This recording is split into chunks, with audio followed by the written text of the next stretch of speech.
Today, I'm gonna give you the best tips and tricks for selling your house for the most money possible. This list will also include the top 10 projects for selling your home. Whether you're in a buyer's market or a seller's market, there are some simple but very effective things that you can do to maximize not only the highest price that you'll receive, but also the number of offers that you'll receive when you list your home for sale. And if you get 2 offers or more on your house at the same time, you may be able to push the final sales price even higher, and sometimes by tens of thousands of dollars by pitting potential buyers against one another. If you watch to the end, I'll share 2 strategies that could help you earn an additional $10,000 to $50,000, maybe more, when you sell your home. Hi, I'm Ty the Real Estate Guy, and if you'd like to stay up to date on latest real estate tips and trends, subscribe to my channel and ring that little bell. If you have questions or comments at any time during this video, please leave a message below. If you'd like to buy, sell, build a home, or invest in Utah real estate,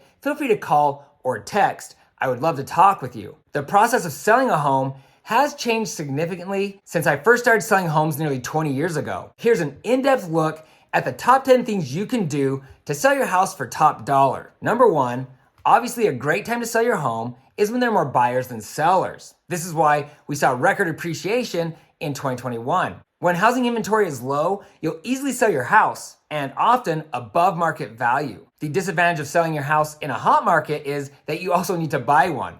If you find yourself in this scenario, try putting another home under contract before you sell yours. This is a complicated process, and that's why I recommend hiring a realtor. If you're looking to downsize or move to a less expensive area, then a seller's market is the perfect time to make your move. Let's talk specifics of timing though. It's true, there are better times of the day, week, month, and year to sell your home. The hot season, when buyers flood the market, will vary from metro to metro, but in most locations, February through June is the hot season. Things slow a little throughout the summer and almost die by mid-August. Then the market seems to pop again at the end of September through mid-November. Once the big holidays hit, the market almost completely stalls out until sometime in February the following year. I like to list my homes midweek with an open house on Friday or Saturday, sometimes both. I also prefer to list my homes first thing in the morning before 7 a.m. It's important to understand your specific market and how certain times or events could help or hurt you sell your home. Number 2, disassociate yourself from your house. All of your memories and the sentimental value of your home means nothing to a buyer. And the personal touches and customization that you've added to your house that you just love could actually hurt the overall value of your property. Just because you love something doesn't mean that everyone else will. Too often, I've been in listing appointments where people beamed about a certain benefit or feature of their house that was actually something a majority of buyers would consider unattractive or undesirable. Prime examples would be custom shelving, especially a large entertainment center, wallpaper, brightly painted walls, and things like adding a room to the home or a finished basement. If the work has been done by a professional, it usually helps, but sloppy workmanship with jinky add-ons make people question not only the quality, but the safety of the home. I've had a lot of clients walk away from a great home with poor customization or workmanship. Try to view your property from a buyer's perspective. Are there things that should be repaired or replaced? Do you have worn out furniture that can make the home feel dingy? Does the house need to be painted? Does the home stink? Is there anything that you can do to improve the landscaping? These are just a few things to consider. If you have a neighbor that doesn't maintain their yard, you could politely offer to help get their yard into shape. You will also want to ask an outspoken friend, family member, realtor, or all 3 to walk through your home and give you their honest feedback. Let them know that you will not be offended. And then no matter what they say, thank them and don't be offended. Make a list of the work to be completed, then put them in order of importance and get the work done. Number 3, DeJunk and Organize. This usually takes some mental fortitude, but it's time to roll up your sleeves and get busy. I know it's hard to throw things away that you spent good, hard-earned money on. Dejunking can be hard, but if you haven't used something for several years, it's probably time to let it go. If you have dozens of boxes filling your garage or crammed into a room that have been just sitting there for years, it's probably time to get rid of some stuff. Grab some garbage bags, buckle down, and go through the boxes with intent. The intent to completely empty the place out, and then don't look back. It will be hard, but it will also be freeing. And I'm not saying throw everything away. You can donate some of your things to a young couple or others in need. And you can have a yard sale or sell things online. The money earned from selling your old stuff can be applied to buying new furniture, appliances, and etc. for your new house. I know that some possessions have sentimental value, and I'm not trying to be insensitive, but if it's been sitting in a box for years, it might be time to let it go. If you don't have a way to display or use these precious heirlooms, give them to a family member or another who would really appreciate them. For the items that you're not ready to get rid of, find a place you can store the boxes while you're selling your house. Maybe a storage unit just until you get into the new house, which can also be useful to store furniture or other items that clutter your home and make it feel small. When the boxes and the extra furniture are out of the way, it's time to organize. Areas that often need extra attention are the garage, the kitchen pantry, and closets. If your pantry and closets are packed to capacity, they'll feel small. As the time approaches to sell your home, you might want to avoid Costco. You don't want 100 rolls of toilet paper or crates of water bottles getting in the way and making areas of your home appear smaller than they really are. Not to mention, you're just going to need to pack it all up when the time comes to move. Number 4, the exterior of your house. You only get one chance to make a first impression, and first impressions are everything. These two statements have never been truer when applied to potential buyers viewing your home. When someone looks at your listing online or pulls up to your house and they see problems, whether it's the yard or the home itself, there's a good chance that they will pass. People already have enough things to worry about, and they don't want to purchase a property that's going to add to their problems. If your house is unattractive or they see a to-do list, when they look at your property, there's a very good chance they will pass. Buying a home is a lot like dating because people naturally look at outward appearances first. If they like what they see, then they'll hang around to see if they like what's on the inside. I know this isn't always true, but most people wouldn't have seriously considered their spouse if they didn't have some serious curb appeal. Most of us don't marry someone just because they're attractive, but often it's the curb appeal that got you interested in the first place. Maybe this isn't the best analogy, but there is some truth to it. So start by taking a long, hard look at the front of your home. Could the grass be greener? Are the weeds taking over? Should the trees and bushes be trimmed or removed altogether? Could it use a little paint, or would a nice cleaning do the trick? Ask yourself, what would turn me off? Then do what you can to change it. At a minimum, give the exterior of the home a good cleaning. When buyers approach the front door, it should feel fresh and inviting. You could give the front door a fresh coat of paint, add some plants, hang a wreath, and maybe add a new welcome mat. It's not a waste of money because you can take most of these items with you to your new home. Potential buyers often spend several minutes examining your home before they step inside. It's not only the first thing they see when they arrive, but it's also the last thing they look at before they go look at the next house. On multiple occasions, because of the poor exterior, I've had clients tell me to just drive on after pulling up to one of the homes that we've chosen to look at. I always urge my clients to at least take a look, but some refuse to even step inside. So yes, it's true. You only get one chance to make a first impression, and first impressions can be everything. Number 5, landscaping. Just as I mentioned, curb appeal is one of the most important things to focus on. The front yard is priority number 1, but don't forget about the rest of the yard. Yes, the front is more important for first impressions, but people tend to spend a majority of their time in the backyard. They will be anxious to view those places where they'll hold those 4th of July barbecues, their kids' birthday parties, and other gatherings. Do what you can to make the yard feel bigger and more open. If you have an old shed, you might consider removing it. Maybe it's time to trim back those trees and bushes, or maybe remove them altogether. Yes, I said remove. Have you ever noticed how sexy the yard looks when you visit the home builder's model home? You might want to plant some new little shrubs and lay down some fresh mulch. And you'd be wise to mow the lawn every Thursday until your home goes under contract. What about the weeds? Well, everyone hates them. Once again, you don't want potential buyers to see weeds all over the yard. It will seriously turn them off. Simply put, you've got to get rid of them, even if you need to pay a professional. Sweep off your porch and your rear deck, not forgetting to remove all those annoying little spider webs. Then hose the area off. It will make the house feel clean and inviting. If you have patio furniture, make sure it's in good condition and clean. If it's old, get it out of there. Number 6, lighting. This goes far beyond the obvious advice of replacing burnt out light bulbs. Poorly lit rooms can quickly kill the sale of your home, especially if it's a problem throughout the house or in the important areas like the kitchen and the family room. Often, older homes don't have a lot of windows to let that natural light in. Fortunately, in this day of LED lights, this is an easy fix. Add some of these bright lights to any poorly lit areas of the home, or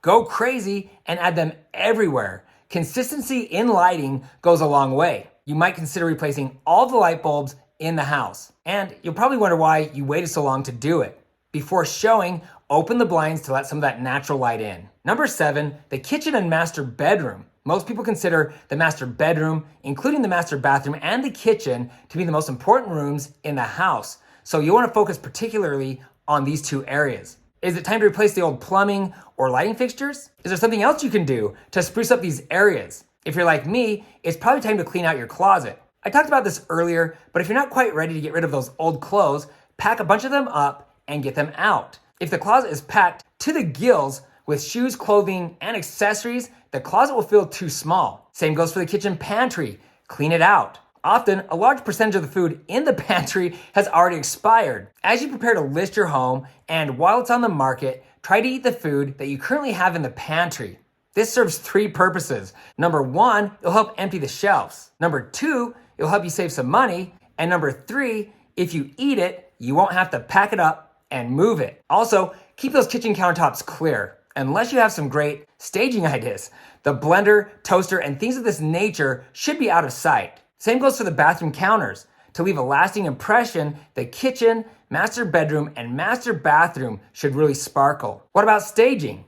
For homes in the average to lower price range, in most cases, you don't need to pay someone to bring in stylish furniture and decor. Professional staging is best when you've got an empty house, a high-end property, or it could be the difference if you're in a competitive market. It's always something to consider. Often though, there are some simple, inexpensive things that you can do to spruce up your home using the things that you already have lying around your house. You can find great, affordable ideas for staging by looking at house.com, Pinterest, or similar sites. Heck, you could even Google it. Number 8, paint.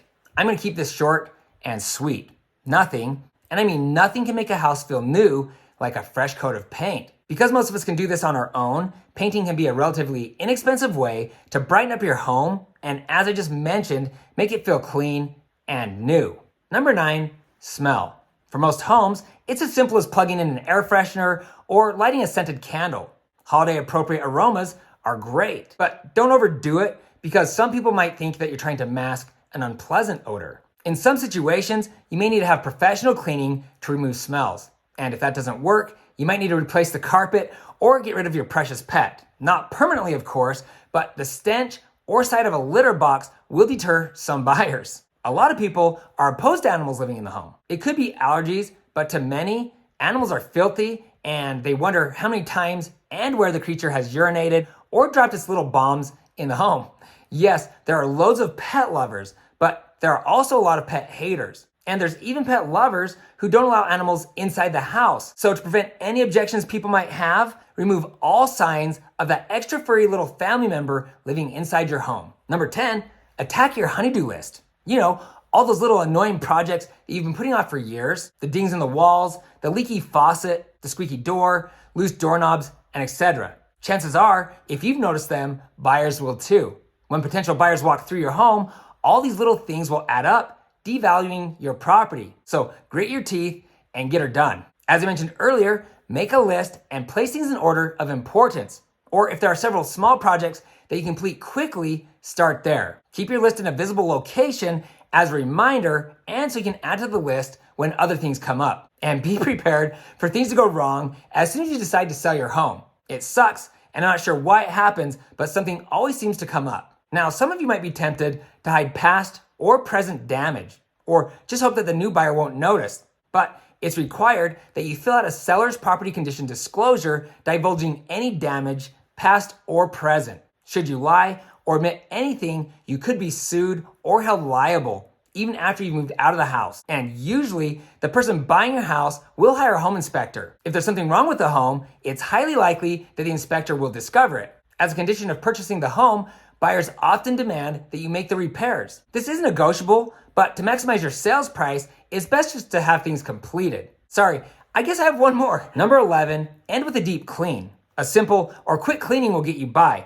but if you're looking to maximize the proceeds from the sale of your house, you want to do those chores that most people rarely, if ever, do. Things like dusting the blinds, the fireplace mantle, the vents, and the locations most people never see. You'll also want to wipe down the baseboards with a moist cloth. Vacuum and clean under and behind things, including the furniture. Mopping the floor might not be enough. You may need to get down and scrub in some places, especially in the corners. Most people know if a home has had a good, deep cleaning, even if it's just subconsciously. And most people associate a clean house with a well-maintained house. Chores should be delegated to those living in the house. Schedule a family cleaning day and end it with pizza or ice cream. Give each person a few sections of the house that they're responsible for keeping clean, in addition to their bedrooms, and hold them accountable. Even if they do a poor job, it will be quicker for you to go over everything. Make sure they understand the importance of keeping the home tidy while the home is listed for sale. If you don't have the time or the energy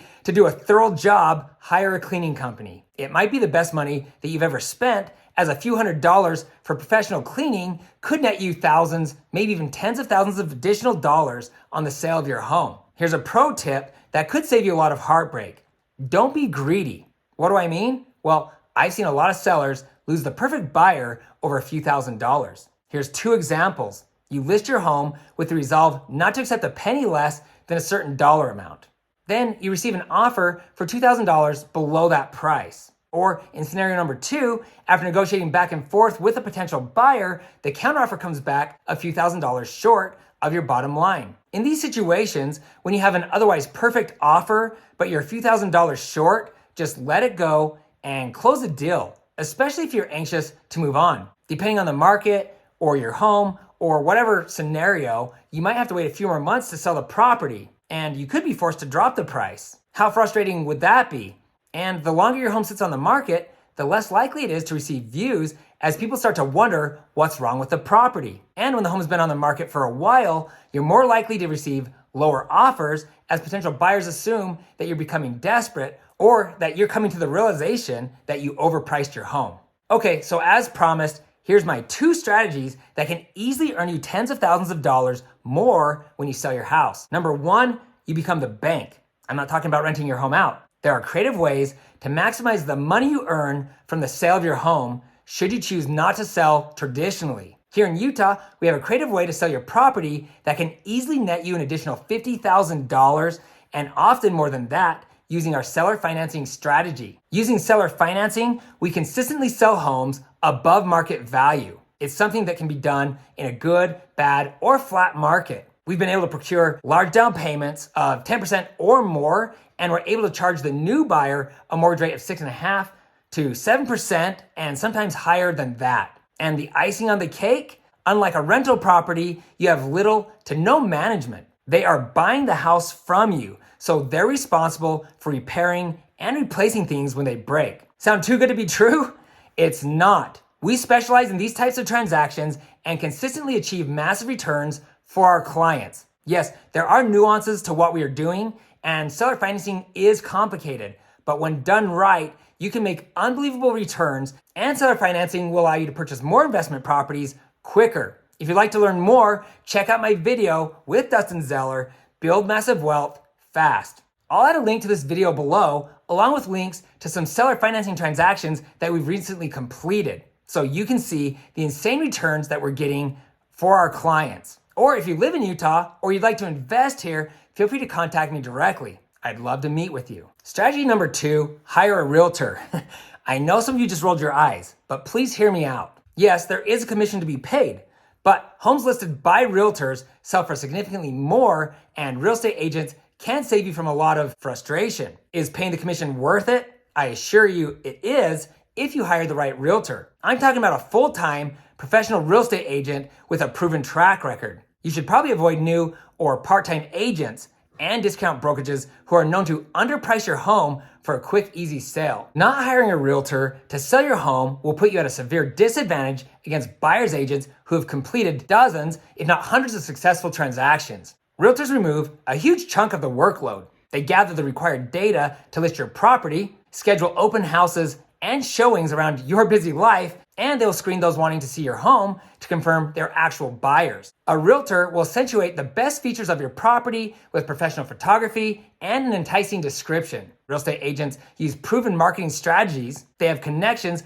with buyers' agents, and they know the best time to list your home to maximize its exposure. These factors often equal hundreds, if not thousands of additional views, which increase the chances that your home will sell faster and fetch a higher sales price. Not to mention, a skilled agent will negotiate and renegotiate the best terms for you. It's not all about the price. It's hard to underscore the comfort that you will get knowing that a realtor can greatly reduce your exposure to legal risk and protect you from fraud. Selling a home is a full-time job. Often people task themselves with all these responsibilities and they still make less money. And a lot of those who attempt to sell their home on their own get frustrated and end up hiring a realtor anyway. There are loads of incredible benefits to listing your home with a professional. For an in-depth look, you want to watch the top 10 reasons you need to hire a real estate agent to sell your home. I'll put a link below. When done right, the process of selling your home can be a blast and you'll have loads of extra cash to put down on the next property. One of the main reasons